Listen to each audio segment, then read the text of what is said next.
consumer prices. A closer look at the U.S. economy and whether inflation is getting better or worse. Coronavirus crisis, how policymakers at home and abroad are battling the rise in infections. International refugees, an update on the plight for migrants in Greece following last month's visit from the Holy Father. And Mother Elizabeth Ann Seton, how the shrine dedicated to the first American-born saint is celebrating her feast today. On EWTN News Nightly for Tuesday, January 4th, 2022.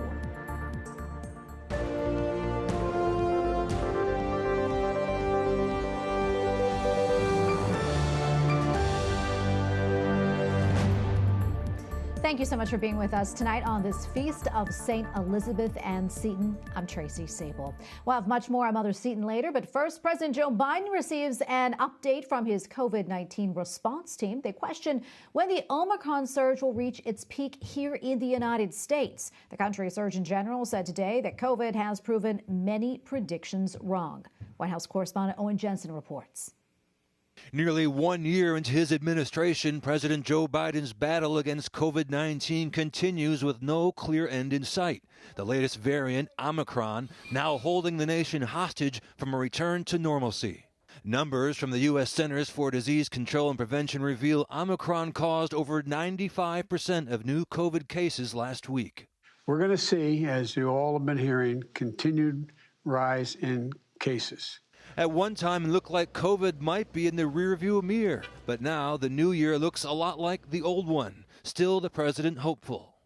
We're going to get through this. We're going to get through it together. We have the tools to protect people from severe illness due to Omicron if people choose to use the tools. One big concern right now, the classroom. The U.S. Surgeon General says in the weeks ahead, schools will have to make some challenging decisions. I recognize that in some cases, schools may have to make temporary emergency decisions if they have a large number of staff, for example, who are out sick or if they feel they can't take these measures. But the goal is, keep our kids in school. That is our top priority. We just need to do it safely. Also front and center, those controversial vaccine mandates. And now, a temporary victory for religious freedom involving 35 U.S. sailors. A federal judge stops the Navy from acting against those sailors for refusing on religious grounds to comply with a vaccine mandate. Writing, the sailors objected to being vaccinated on 4 grounds, including opposition to abortion and the use of aborted fetal cell lines in development of the vaccine, and belief that modifying one's body is an affront to the Creator. The injunction, a new challenge to Defense Secretary Lloyd Austin's decision to make vaccinations mandatory for all members of the military. Secretary Austin himself fighting COVID right now with mild symptoms. And waiting to get your booster shot? For those who had an initial series of Pfizer vaccinations, the CDC is now recommending cutting down the time you wait to get your booster from 6 months to 5 months. Owen Jensen, EWTN News Nightly. Well, the new year brings a new session of Congress on Capitol Hill. Democrats continue to search for a path forward for their agenda, and the list is long, from voting rights to a trimmed-down Build Back Better Act to funding the government. Capitol Hill correspondent Eric Rosales has the latest. Congressional Democrats want their agenda passed, and they want to get it done before the midterm election switches into high gear. Senate Majority Leader Chuck Schumer said today on the floor that it starts with passing a new version of the Build Back Better Act. As I mentioned before Christmas, I intend to hold a vote in the Senate on BBB, and we'll keep voting until we get a bill passed. The stakes are high for us to find common ground on this legislation. The Senate Minority Whip says Democrat overspending is causing American families to suffer, and this BBB package will only make it worse. They sent too many federal dollars into the economy, and the economy overheated as a result. Since Democrats passed their so-called American Rescue Plan, inflation has gone up. Senator Thune says last November, inflation hit its highest level in nearly 40 years. Another Democratic priority, a voting rights reform bill. Leader Schumer says blocking voting rights reform is a symptom of the Republican effort to undermine democracy. He even threatened changing Senate rules to get it passed. Insurrection of January 6th, the flurry of new voter restriction laws, and state-level efforts to subvert democracy are not isolated developments, but manifestations of the same anti-democratic poison of Donald Trump's big lie. Republicans say the partisan voting reform bill is nothing more than a federal takeover of the election process, one that would result in more Democrats being elected. It's the same unconstitutional partisan legislation that's not to advance the cause of access to the ballot or enhance voter integrity. It's designed to enhance Democratic prospects to win elections in 2022 and 2024. Meanwhile, you'll be seeing more of these being worn around the Capitol. The Capitol has seen a 13% increase in COVID infection rates. I'll keep you updated. At the Capitol, Eric Rosales, EWTN News Nightly. Yesterday, President Joe Biden met virtually with farmers and ranchers to discuss rising meat and poultry prices and ways to boost meaningful competition. This as pumped up prices are being seen in nearly every grocery category in stores across the country. And joining us now to discuss this and more is Joel Griffith, research fellow at the Heritage Foundation. Joel, welcome back. Always great to see you. We got a lot to get to here, but first, I want to get your take on the president's meeting yesterday and his plan to increase competition and tackle those meat prices. American consumers are realizing that food prices continue to soar. Unfortunately, the Biden administration, despite all the talk, has actually compounded the problem, not just through all the COVID restrictions that they've recommended, but also through a number of environmental regulations that are making it more difficult for farmers to get affordable fertilizer, for instance. This is compounding the problem. Really, everything that the administration has been doing as of late, related to agriculture, related to energy, related to labor itself, is causing prices to rise and is exacerbating the shortage of goods and of services that we're experiencing. And Joel, do you think that plan, though, do you think it will help to lower costs for consumers at some point? In your opinion, what do you think really needs to be done, not just in the meat and poultry industries, but, across the board to level off these rising prices?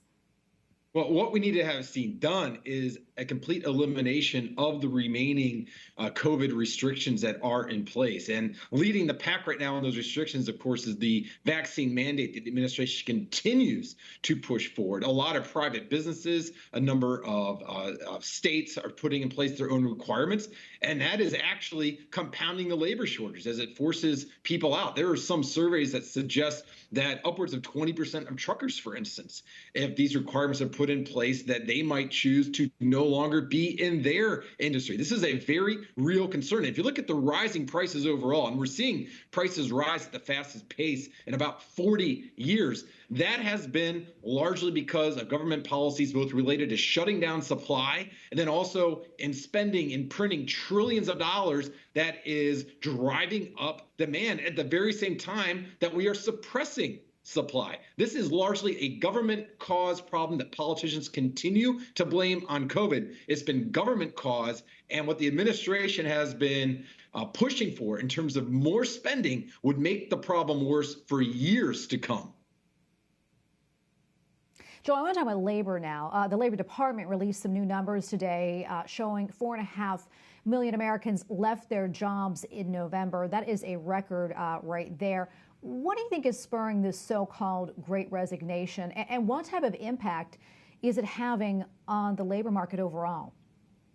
Well, right now we see a labor shortage. We see that the number of job openings far exceeds the number of people that are unemployed. And you see that because of a lot of the artificial demand from government spending, government borrowing, that's increasing demand on goods and services. And so this is making it very difficult for businesses to find enough workers. So that makes it possible for people that are in the workforce. It does make it possible for people to leave their jobs and find better employment. We saw an all-time high number of people leave in a given month, 4.5 million people. 1 out of every 30 people in the workforce left their jobs last month to find something different. Now, if that was a situation caused by a naturally booming economy, by productivity soaring and salaries increasing, that would be positive. But what we see right now is we see the government has caused a labor shortage through a vast expansion of the welfare state, through very generous unemployment benefits.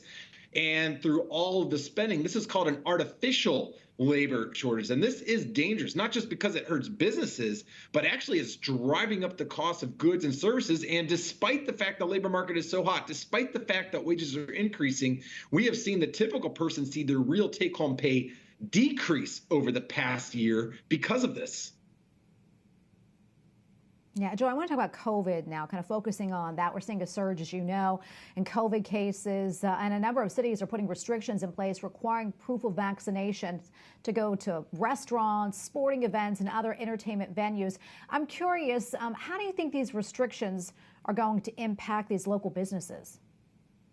Well, in a number of these cities, such as New York, Chicago, LA, these restrictions requiring people to have a vaccine, a proof of vaccine to enter a business, this is discriminating against large parts of the population, people that have chosen either because of health reasons or other reasons not to take the vaccine. This means that they are not able to participate in the economy. I think that is that is the biggest problem with this is discriminating against individuals that are simply exercising their own individual liberties to choose what kind of medication to take. But it has an economic impact as well. This is hurting these businesses. It means that they are losing out on upwards in some neighborhoods of 25% of the business that they would otherwise have. And you're going to continue to see a very real difference in places like Miami and Atlanta that are completely open right now with really no restrictions left in place versus places like New York that are imposing such severe restrictions on personal liberty and on the business community. Joe, 20 seconds left, but I really want to get to this last question, sort of on a global scale right here. Evergrande, as you know, one of China's biggest real estate development companies, which is more than $300 billion in debt, has now been ordered to demolish a 39-building resort complex. I'm curious, what more do you know about this, if anything? And also, what does this signal for the global real estate market? Well, China has had a glut of real estate constructed over the past several decades. In fact, the number of vacant houses in China exceeds the total number of housing in Japan. It's truly astounding. And I think this underscores the problem that you see with centrally planned economies. China, of course, is a communist country that has a version of capitalism that is under state control. And this underscores the danger that you see when you have governments involved to such an extent with the economy. You end up with booms, and then you end up with extreme busts that we're seeing across the business sector in China. All right, Joe, we're going to leave it right there. Thank you so much. Always appreciate your time and analysis. Thank you, and Happy New Year.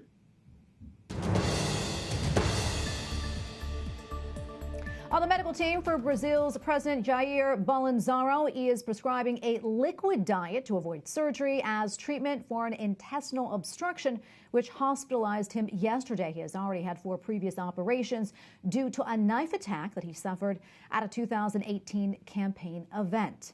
Hong Kong's chief executive is distancing her government from the recent closure of 2 media outlets in the city. I certainly would strongly refute any allegation that this is related to the implementation of the national security law. Carrie Lam claims the closures do not indicate a decline in press freedom. Her comments come despite last week's 7 arrests at one pro-democracy online news for alleged sedition. Yesterday, another online site, Citizen News, said that it would stop operating due to enforcement of Beijing-backed security laws. Meanwhile, Jimmy Lai, the Catholic founder of the now-closed Apple Daily, remains in jail, facing new charges of sedition. Medical facilities in Australia are becoming overstretched as Omicron variant coronavirus cases surge there. Australia's 2 largest states have had record numbers of infections during the past 3 days. Yesterday, Prime Minister Scott Morrison said the severeness of Omicron is less than the Delta variant despite its rate of transmission. He believes Australia's health system has the resources to handle the current outbreak.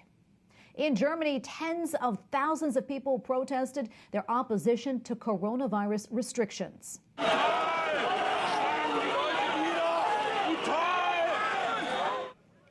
In some areas, the demonstrations turned violent when protesters threw bottles and fireworks at police. The tensions come as new infections yesterday in Germany were more than 30,000, with more than 350 COVID-related deaths reported. Coming up, the Holy Father releases his prayer intention for the month of January.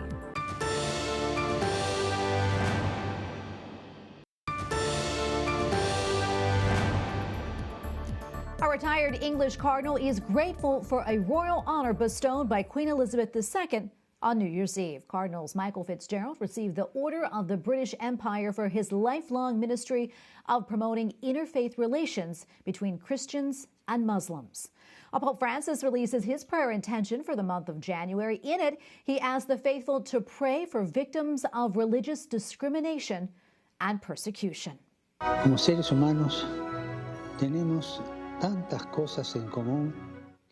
The Holy Father reminds us religious freedom means more than being able to go to Mass or other services. It is also tied to helping others have the same rights. Pope Francis invites the faithful to value other people because each of us has been given our dignity from God.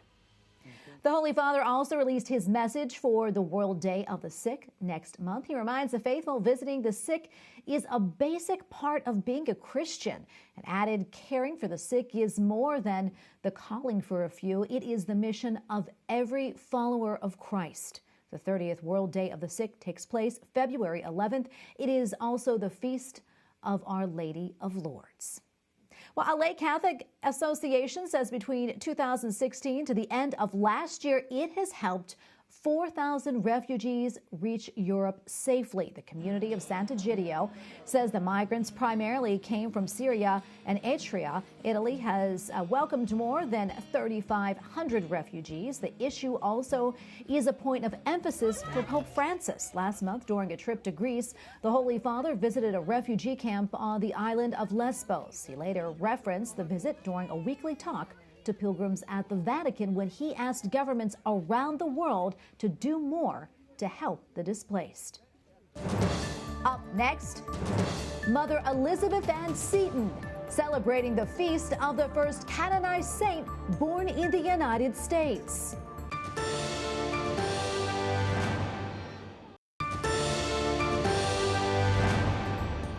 Today is the feast day of St. Elizabeth Ann Seton, the first American-born saint, well known for her conversion story. The National Shrine of St. Elizabeth Ann Seton in Emmitsburg, Maryland, offers historical tours of where the saint lived and has a museum dedicated to her life and legacy. And joining us now is Rob Judge, Executive Director of the National Shrine of St. Elizabeth Ann Seton. Rob, welcome back. Great to see you. For those who may not be so familiar, let's talk a little bit more about St. Elizabeth Ann Seton, the first American-born saint, and also talk about her conversion story. Absolutely. So thank you, Tracy, for having me on, and happy feast day. So St. Elizabeth Ann Seton, first native-born American saint, and as we like to say, one of the most relatable saints, right? So she's extraordinary because of her response in grace to the circumstances of her life, but her very ordinary circumstances of her life make her very relatable to people. She had joys and sorrows. She was born in 1774. Her mother died at a very young age. So she had a lot of sorrow early on in her life, but then she found love with her husband, married Will. They had 5 children. She was very well-to-do at first. Of course, she lost that money, and then Will lost his health. And as he did that, she made arrangements for him to convalesce in Italy. They took a voyage over to Loreto, and she was quarantined there, which I find fascinating, given that many of us are finding ourselves in quarantine today. Ultimately, Will passed away, and it was on that trip that she was introduced through friends to the Catholic faith. And what really led her into the church ultimately was our belief in the real presence. When she realized that Christ was present, body, blood, soul, and divinity in the Eucharist, that drew her into the church. And of course, as we know, she paid a price for that. There were a lot of anti-Catholic sentiments at the time. It cost her a lot of friendships, but obviously it ultimately led her into heaven. As we know, you work at the National Shrine to Mother Seton in Emmitsburg, Maryland. Can you talk a little bit about how the shrine is celebrating her feast day? Yes, earlier today, the Shrine had a Mass for Elizabeth Seton's feast day that was broadcast live on EWTN. That was kind of the highlight of our day sacramentally. Also, today and then tomorrow, we're doing virtual tours of the Stone House and the White House, which are the two homes in Emmitsburg that visitors can tour. We're doing virtual tours for Catholic school kids all around the country. It enables them to see the very rooms where Elizabeth Seton founded the Sisters of Charity of St. Joseph, where she taught classes, where she heard Mass, the altar where she prayed, and the room where ultimately she passed from this life to the next. So a very intimate experience, and making her more well known to school kids all across the country. Yeah, and Rob, I also understand that the Shrine is working on a new museum. Can you talk to us about that? Absolutely. So the Shrine right now is finishing a capital campaign that will enable us to break ground on a brand new museum and visitor center that will anew tell Elizabeth Ann Seton's life story and the story of her sisters, who for 200 years have been in various ways serving those suffering in poverty. Well, that's so exciting. I can't wait to see it. I'm sure everyone else is excited to see it as well. I want to go back to some of the things that you mentioned about St. Elizabeth Ann Seton, and how relatable she is. And let's talk about how she's still relevant today. So, yes, absolutely. I think, there's so many ways that people connect with her. One of the ways, quite frankly, is moms connect with her. She had 5 children who she deeply loved and cared for throughout their entire life. And she was worried about their physical state. She worried about things like their education, their safety, right, in that day and age. She also worried about their faith. Would they take up the faith that was so dear to her? That's just, I think, one lens that makes her relatable. She also founded a religious community of sisters who, tens of thousands of them have gone out and served the poor all across this country. And so I think from a vocation standpoint, people identify with her, not just in the married state, but in the religious life. And we all know how much we need religious life and vocations in the church today. So I think that's another way that people relate to Elizabeth Seton.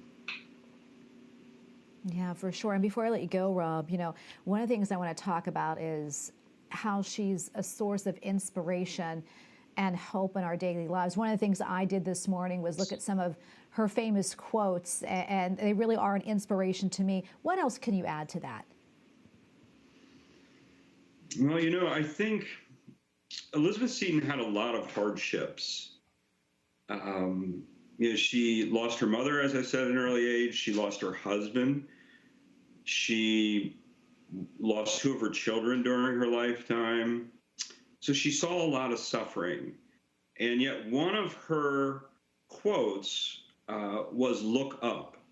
She always had a perspective on eternity. As a matter of fact, she would write the word eternity at the top of her correspondence. She put a little cross in front and behind the word.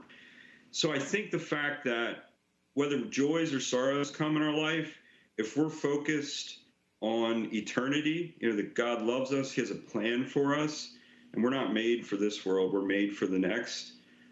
Elizabeth Seton is a huge witness and testimony to that. And she's up there rooting for us today as a friend from heaven. Thank you for all that you do, Rob Judge, Executive Director of the National Shrine of St. Elizabeth Ann Seton. Thank you again, Rob.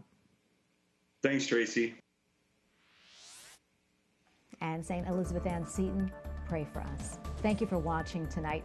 For the entire EWTN News Nightly team, I'm Tracy Sable. Good night and God bless.